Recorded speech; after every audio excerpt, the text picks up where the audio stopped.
For many families, the day a baby is born is one of the happiest days of their lives. But for countless mothers, the weeks that follow can be filled with unexpected physical, emotional, and ethical challenges. What happens after the baby arrives? When the balloons deflate, the visitors leave, and the focus shifts entirely to the newborn. Who's checking on the mother? Welcome to the Postpartum Podcast. In this podcast, we're talking about something that doesn't get enough attention: the bioethical issues surrounding the postpartum period.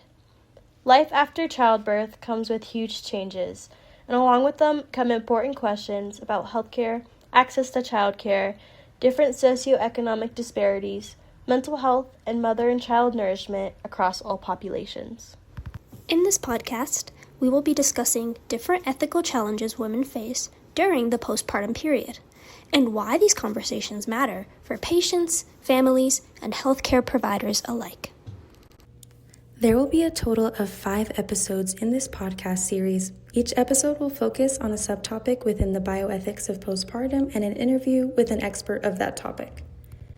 Hello everyone, my name is Loriana Martin, and I will be the host of the first episode of this series. My episode will be focusing on the racial disparities that continue to shape maternal health outcomes in the United States. Currently, research has shown that women of color are 3 to 4 times more likely to die of a pregnancy-related complication during the postpartum period than white women. These disparities raise serious ethical concerns about equity, justice, and access to quality care. In my episode, I will be joined by Dr. Beth McManus, who is a practicing midwife and assistant professor in Northern Arizona's nursing department.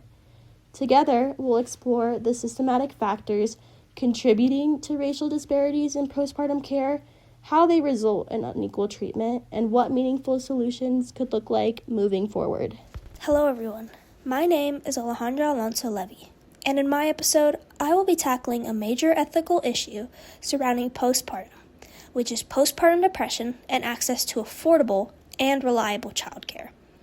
Mothers experiencing postpartum depression often need therapy, medical appointments, medication, or simply time to rest.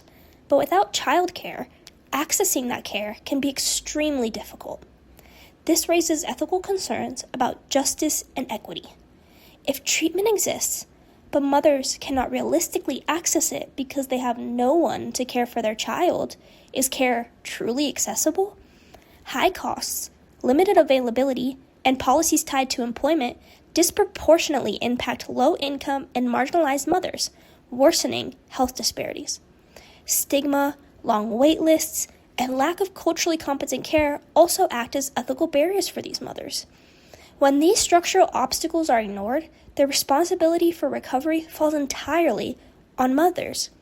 Ethically, if postpartum depression is recognized as a serious health condition, society may have a duty to reduce these barriers, including improving access to childcare, so mothers can actually receive the care that they need. For my episode, I will be interviewing my own mom, who had postpartum depression, and can speak to her own personal experiences to better understand how access to support and childcare affected her recovery, and what ethical gaps still exist and how we support mothers today. Hi, my name is Ayana Pena, and I will be hosting our 3rd episode. We will dive into the past and present knowledge of post-birth nourishment with Melinda Indall, a registered lactation consultant IBCLC, who specializes in infant feeding and postpartum nutrition. Nutrition is a life necessity. Cultural values, healthcare availability, social stigmas, and other ethical factors affect post-birth nutrition in significant ways. We will take an approach that honors infants and birth givers as individuals, but also as a co-unit. Join us as we explore nourishment not just as food, but as care, culture, and a form of connection. My name is Maria Jimenez, and I'll be discussing how a mother's zip code and income level can affect the quality of care she receives after childbirth. In the U.S., socioeconomic inequalities often limit access to postpartum support, leaving many women and children without adequate resources. These gaps can impact both maternal health and a child's long-term well-being. To better understand these challenges, I will be interviewing a pediatrician at Mountain Park Health Center who works with families facing these barriers. My name is Melissa Loescher, and I will be diving into the questions raised from the bioethical crossroads of postpartum mental health regarding maternal autonomy, stigmas, and balancing the safety of both the mother and the newborn.